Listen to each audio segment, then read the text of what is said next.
Have you ever had one of those days when your whole life changes before lunchtime? One phone call, one email, one unexpected moment, and suddenly, everything you worked for is gone. What would you do? Would you give up, or would you fight for another chance? Today's story is about a man who lost his job, his home, his friends, and almost his hope. But what happened next changed his life forever. Stay until the end, because this story may change the way you think about failure. And before we begin, don't forget to subscribe to the channel, leave a like, and tell me in the comments. What would you do if you lost everything tomorrow? Now, let's begin. Chapter 1: The Perfect Life. David was 34 years old. He lived in a beautiful apartment in Chicago. Every morning, he woke up at 6:30. He made coffee. He wore a clean black suit. Then he drove to work. David worked as a project manager in a large company.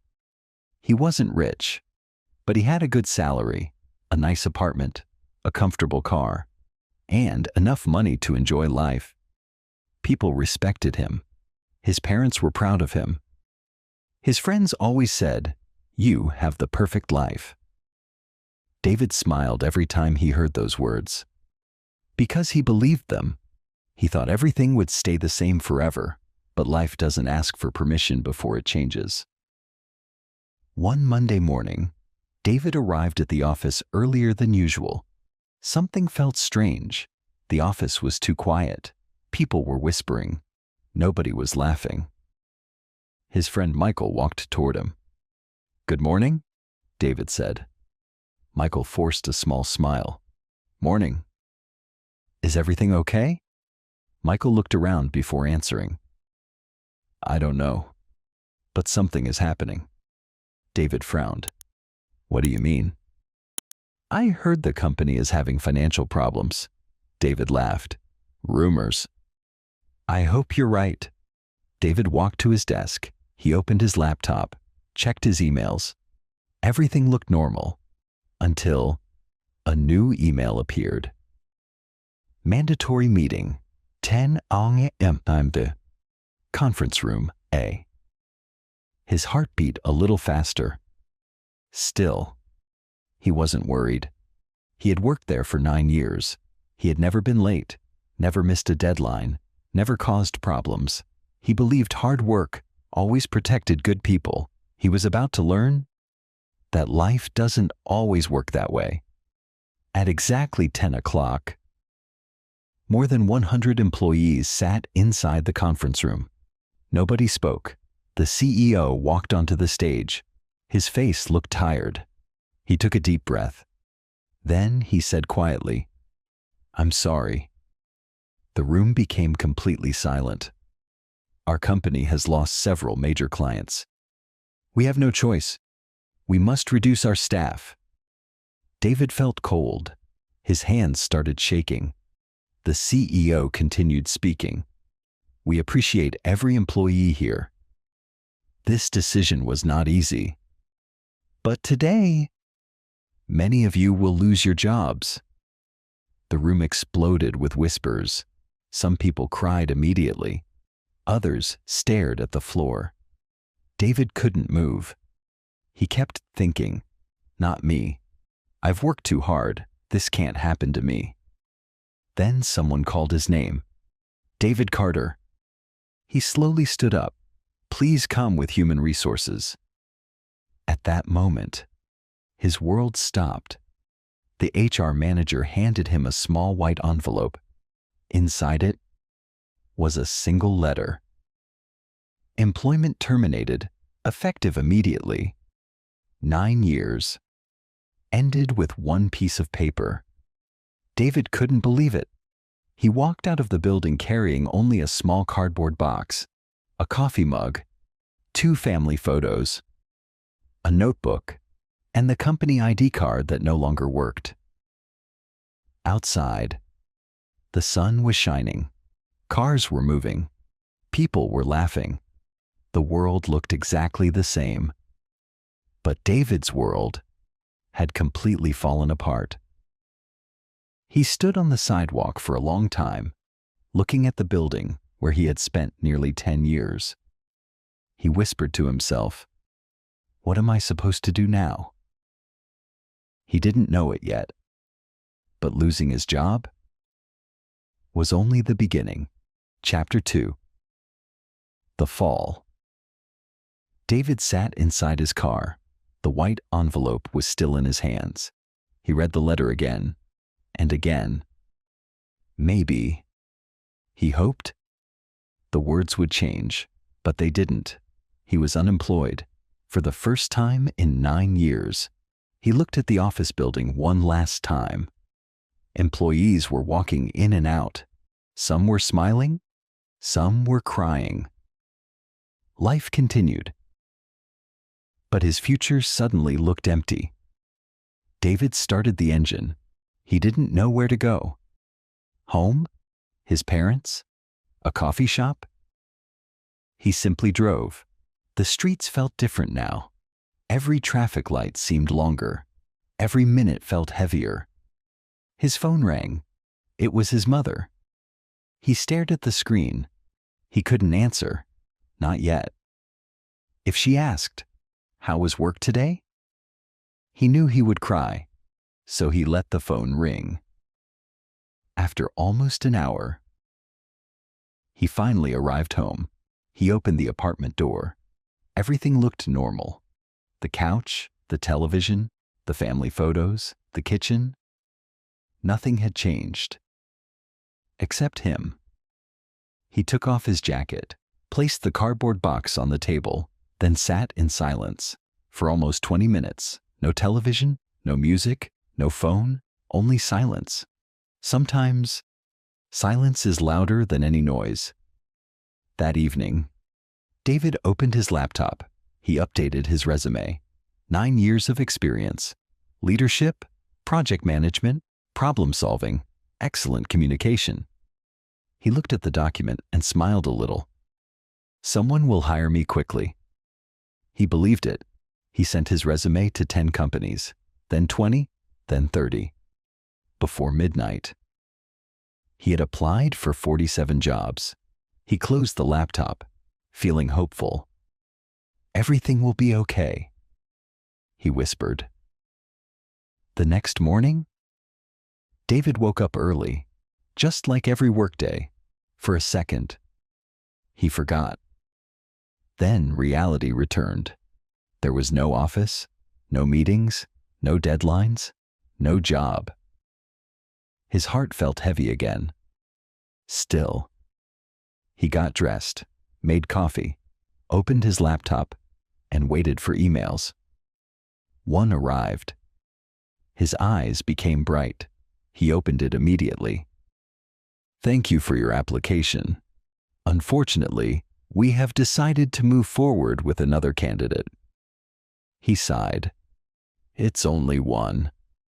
More companies will reply by the end of the week." He had received 21 emails. Every single one said almost the same thing. "We appreciate your interest.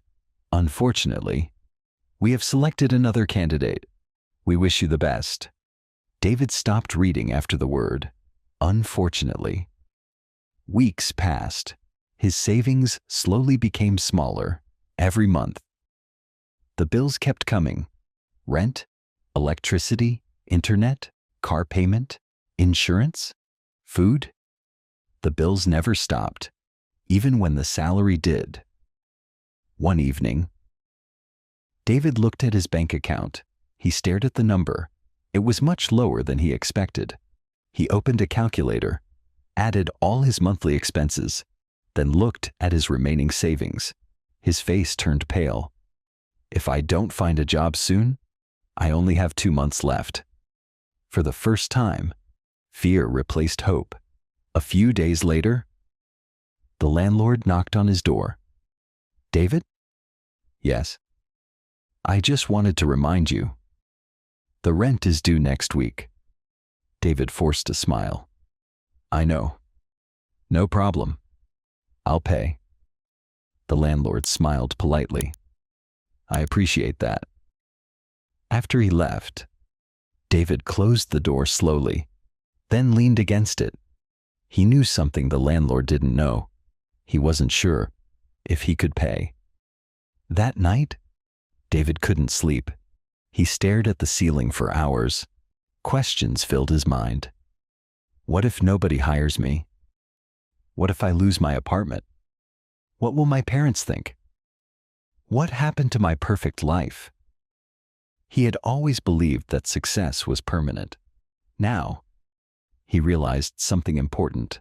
Sometimes, life can change much faster than we imagine.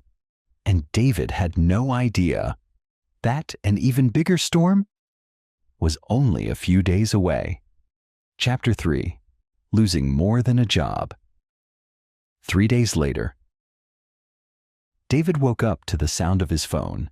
It was 8:15 in the morning. He looked at the screen. Unknown number. His heart raced. Maybe it was a company calling for an interview. He answered immediately. Hello, this is David. Good morning. Is this Mr. David Carter? Yes. This is Emily from Bright Future Solutions. David smiled. Yes, thank you for calling. We reviewed your application. His hands began to shake. We're very impressed with your experience. For the first time in weeks, David felt hope again. Then she continued. However, that one word was enough. He already knew. We've decided to hire someone with more recent industry experience. I'm sorry. David closed his eyes. I understand. Thank you for your time. The call ended. The apartment became silent again. He slowly placed the phone on the table, then whispered, Not again. That afternoon, David checked his refrigerator. A bottle of water, half a carton of milk, 3 eggs, a small piece of cheese, nothing else. He opened a kitchen cabinet, 1 bag of rice, some pasta, a can of beans. He laughed quietly, not because it was funny, because he didn't know what else to do. Just 1 month ago, he used to order dinner without looking at the price. Now, he was counting eggs. The next morning, David received another message. This time, it was from his bank. Your monthly car payment is due. He stared at the message, then looked outside the window. His car was parked in the same place. Clean, beautiful, expensive. For years, he had been proud of it. Now, it looked like a burden. 2 days later, David visited a used car dealership. A man in his 50s walked toward him. You want to buy? David looked down. No. I want to sell. The man inspected the car carefully. He walked around it twice, opened the doors, started the engine. Then he said, I can offer you $12,000. David looked surprised. I paid $28,000. The man nodded. I know. But that's today's market. David looked at his car. He remembered the day he bought it. His father had hugged him. His mother had taken pictures. He had felt successful. Now, he was selling it just to survive. After a long silence, he handed over the keys. As he walked away, he turned around one last time. Someone else was already sitting in the driver's seat. His car was no longer his. He suddenly felt something strange. It wasn't just about the car. It felt like he was losing pieces of his old life, one by one. Without a car, David started walking everywhere, to the grocery store, to the library, to job interviews. Sometimes, more than an hour each way. While walking, he noticed things he had never seen before. A homeless man sharing his sandwich with a stray dog, an old woman smiling at strangers, a little boy helping his blind grandfather cross the street. David realized something. Many people had less than he did, yet somehow they smiled more. One evening, he sat on a park bench. The sun was beginning to set. A little girl was feeding birds nearby. She accidentally dropped her ice cream. She looked at it for 1 second, then smiled. Her father laughed. "That's okay. We'll get another one." The little girl nodded happily. No anger, no tears. She simply moved on. David watched them walk away. Then he asked himself, when did I forget how to do that? When did I become someone who only saw what he had lost? That night, David returned home. He opened his mailbox. Inside was another white envelope. This one was different. It wasn't from a company, it wasn't from a bank. It was from his landlord. He opened it slowly. His face turned pale. His hands started shaking. The first sentence read, "This is your final notice." David felt his heart sink. He knew the hardest chapter of his life had just begun. Chapter 4, the lowest point. David stood in the hallway. The letter was still in his hands. He read it once, then twice, then a third time. There was no mistake. He had 10 days. 10 days to pay the rent, or leave the apartment. His apartment, the place he had called home for 6 years. David slowly walked inside. He closed the door behind him. For the first time in many years, he cried.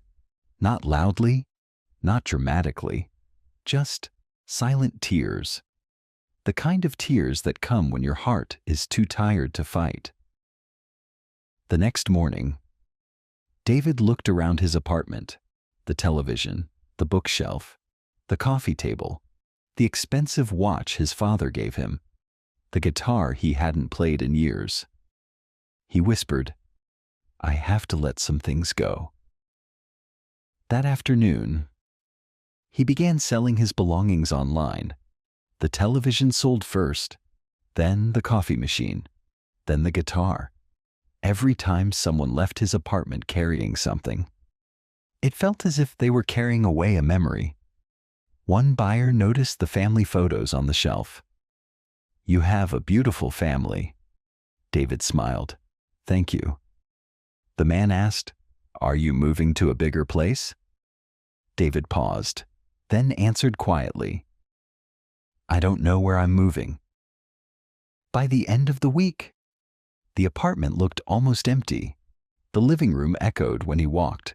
There was only a small table, one chair, a mattress on the floor, and a suitcase. It no longer felt like home. It felt like a place someone had already left. David continued applying for jobs. Every morning, he sent applications. Every afternoon, he checked his email. Every evening, he received more rejection letters. His confidence slowly disappeared. He stopped believing in himself. One afternoon, he looked into the bathroom mirror. The man staring back looked different. His beard had grown. His eyes looked tired. His shoulders were lower. He barely recognized himself.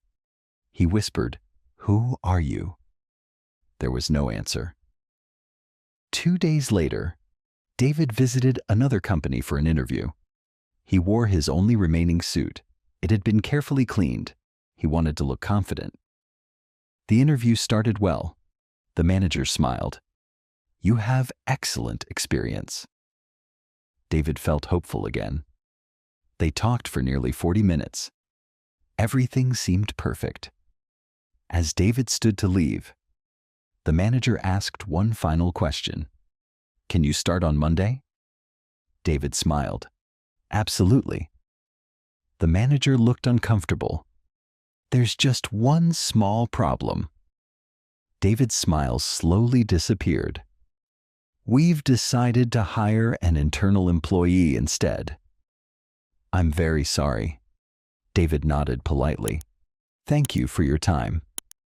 He shook the manager's hand. walked out of the building, made it to the sidewalk, and then he sat down on the nearest bench. He didn't cry. He didn't speak. He simply stared at the ground for almost an hour. As the sun began to set, an old man sat beside him. He wore simple clothes. His shoes were old, but his face looked peaceful. Neither of them spoke for several minutes. Finally, the old man smiled. "Tough day?" David laughed quietly. "You could say that." The old man nodded. "I've had many tough days," David sighed.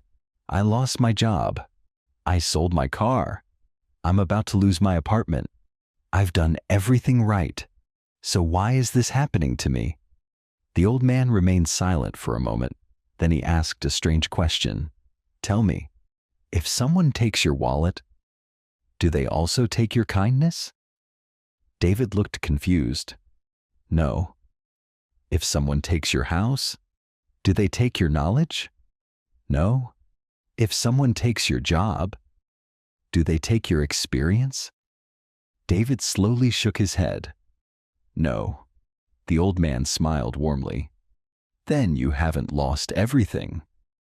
You've only lost the things that can be replaced." David stared at him. The words sank deep into his heart. The old man continued, "Never confuse what you own with who you are. You are not your salary. You're not your apartment. You're not your car. Those are things. But your character, your courage, your hope, no one can steal those." David felt something he hadn't felt in weeks. A small spark, not happiness, not success, just hope. He looked at the old man. "Thank you." But before he could say anything else, the old man stood up. He smiled one last time and slowly walked away into the evening crowd. David watched him disappear.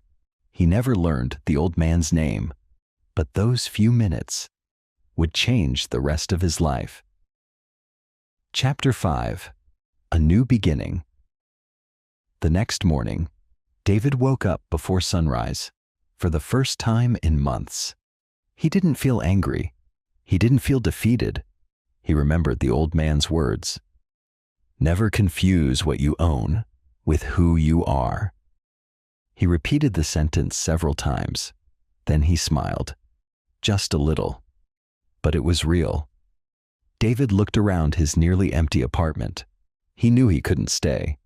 So he packed everything he still owned: a suitcase, a backpack, a few clothes, his family photos, his notebook, and one old coffee mug from his first day at work. That was all. 6 years of life, reduced to 2 bags. When the landlord arrived, David handed him the apartment keys. "I'm sorry. I couldn't make it." The landlord looked at him for a moment, then surprised him. "You know, I've seen many tenants. Some leave because they don't care. But I know you tried." David lowered his head. "I did." The landlord reached into his pocket. He pulled out a small envelope. "Here." David looked confused. "What is this?" "Your security deposit. I could keep part of it, but I won't. You need it more than I do." David's eyes filled with tears. "Thank you." Sometimes, kindness comes from people we least expect. Now, David had no apartment, no car, no job. He rented the cheapest room he could find. It was small, very small. There was one bed, one chair, one window, and a tiny desk. The bathroom was shared with 3 other people. The walls were old, the paint was peeling. At night, he could hear the neighbors talking, but for the first time, he didn't complain. He was simply grateful to have a roof over his head. The next day, Instead of sitting at home waiting for interviews, David made a different decision. He walked into a small community center. A volunteer greeted him. "Can I help you?" David smiled. "I don't have money, but I have time. I want to help." The volunteer looked surprised. "You want to volunteer?" "Yes." "Why?" David thought for a second, then answered honestly. "Because helping someone else might help me too." Every morning, David served meals to homeless people. He carried boxes, cleaned tables, washed dishes. He listened to people's stories. One man had lost his family. Another had survived cancer. One woman had escaped a violent relationship. They had suffered more than David. Yet many of them still smiled, still laughed, still shared what little they had. David began to understand something. Happiness doesn't always grow from success. Sometimes it grows from gratitude. One afternoon, a young volunteer named Sarah walked over to him. "You work really hard," David smiled. "I'm just trying to stay busy." Sarah laughed. "I don't think that's the reason." She watched him helping an elderly man carry food. "You actually care?" David shrugged.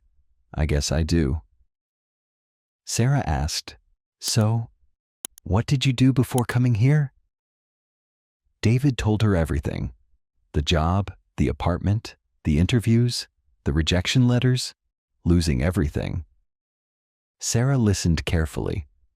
When he finished, she said only one sentence. "My brother owns a small construction company. They're looking for someone to organize their projects. It's not a big company. The salary isn't amazing. But I think you should meet him." David's heart skipped a beat.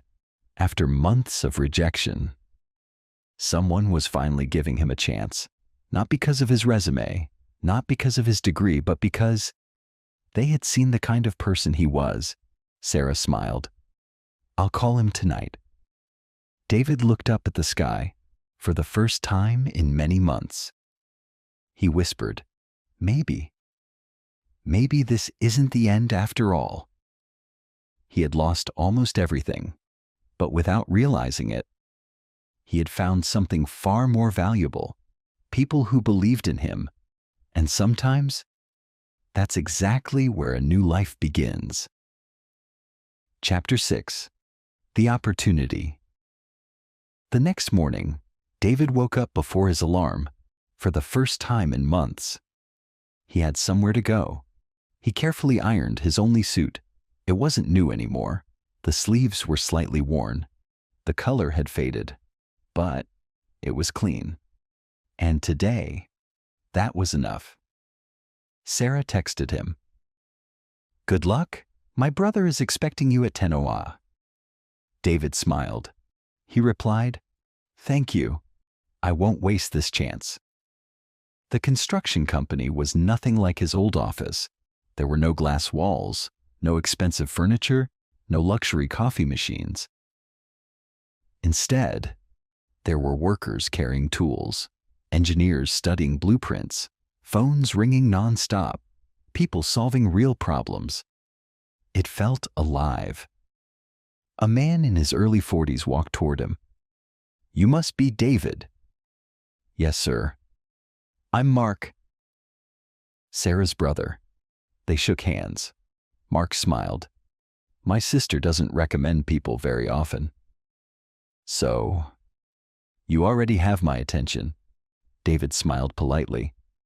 "I appreciate that." Instead of asking about degrees or certificates, Mark asked something unexpected. "Tell me, what did you learn after losing your job?" David was silent for a moment. Then he answered honestly. "I learned that my job was never my identity. I learned that money can disappear. I learned that people who truly care about you stay, even when you have nothing. And I learned that asking for help isn't weakness. It's courage." Mark didn't say anything. He simply nodded. Then he asked another question. If I hire you, what kind of employee will you be? David looked directly into his eyes. I'll be the kind of employee who remembers what it's like to lose everything. I won't take this opportunity for granted. I'll work harder than ever, not because I need a salary, but because I finally understand how valuable trust really is. Mark stood up. Come with me. They walked through the office. Mark introduced David to everyone. This is our team. We're not the biggest company, but we're honest. We help each other, and we grow together. David noticed something. People smiled at each other. They laughed. They respected one another. It reminded him that a good workplace isn't built with expensive furniture. It's built with good people. At the end of the tour, Mark stopped. He looked at David. I'll be honest.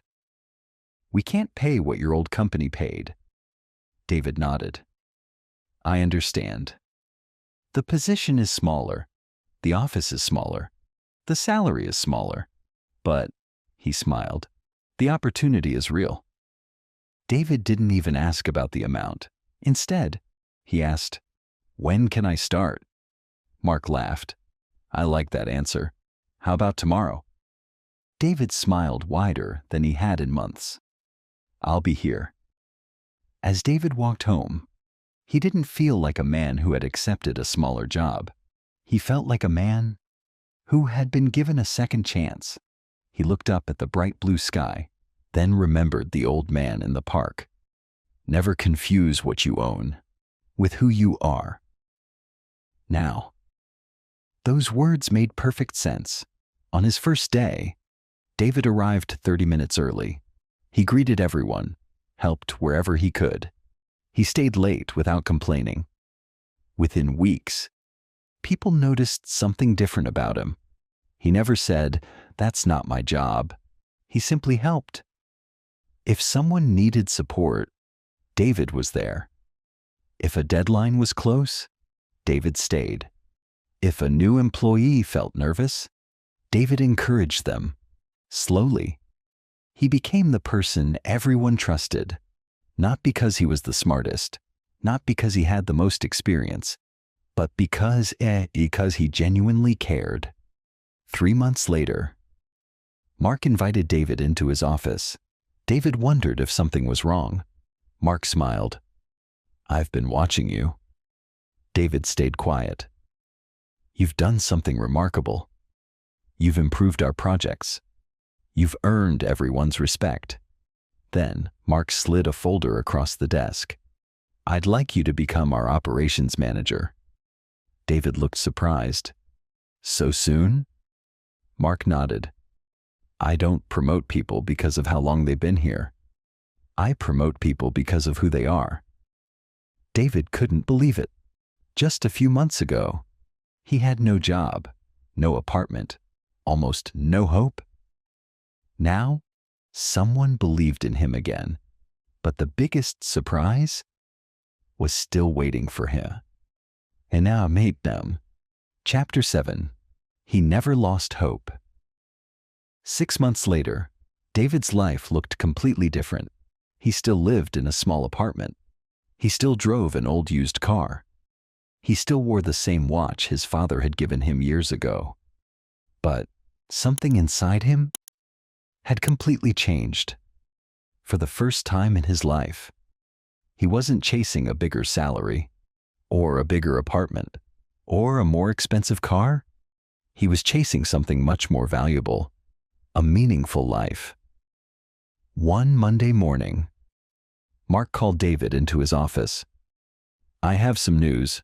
David smiled. I hope it's good. Mark laughed. It depends on how you look at it. He placed a folder on the desk. Our company is opening a second office. David nodded. That's amazing. Mark looked at him. I want you to lead it. David was speechless. Me? Yes. You've earned it. You don't just manage projects. You inspire people.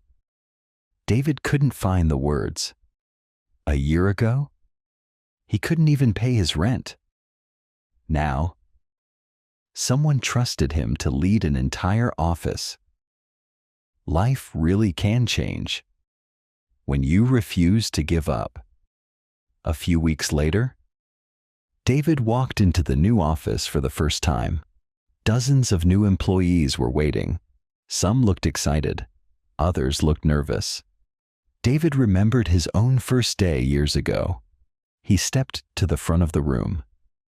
Everyone became quiet. He smiled. "I'd like to welcome all of you. I'm not going to give you a speech about success. Instead, I want to tell you a story." The room listened carefully. David told them everything about losing his job, selling his car, leaving his apartment, sleeping in a tiny rented room, being rejected over and over again, meeting the old man in the park, volunteering at the community center, finding hope again. Nobody interrupted. Some employees had tears in their eyes. When he finished, the room was completely silent. Then one young employee raised his hand. "Can I ask you something?" David smiled. "Of course." "Were you ever afraid?" David laughed softly. "Every single day." "So, why didn't you quit?" David looked around the room, then answered slowly. "Because every morning, I had two choices. I could feel sorry for myself, or I could take one more step. I chose one more step. Again and again and again." Months passed. The company continued to grow. David hired many new employees. One afternoon, a young man came for an interview. His clothes were old. His resume wasn't impressive. He looked nervous. David saw something familiar in his eyes. Fear. The same fear he had once carried. David asked, "Tell me about yourself." The young man sighed. "I've been unemployed for almost a year. I've been rejected everywhere. I know I'm probably not the best candidate, but I promise, if you give me one chance, I'll never waste it." David smiled, because those words sounded very familiar. Years ago, he had said almost the same thing. David stood up. He held out his hand. "Welcome to the team." The young man's eyes filled with tears. "Really?" "Yes. Someone once believed in me. Today, it's my turn to believe in someone else." That evening, David drove to the same park where he had met the old man. He sat on the same bench. The sun was setting, just like it had years before. He looked around, but the old man wasn't there. Maybe he had moved away. Maybe he had passed through only once. Maybe David would never see him again. He smiled anyway, because sometimes the people who change our lives stay with us forever, even if we only meet them once. David looked up at the sky, then quietly whispered, "I didn't lose everything. I only lost the things that were keeping me from becoming the person I was meant to be." Sometimes, life breaks your plans because it has better ones waiting for you. Sometimes, failure is not the end. It's the beginning of a stronger story. And sometimes, the greatest success of your life starts on the day you lose everything.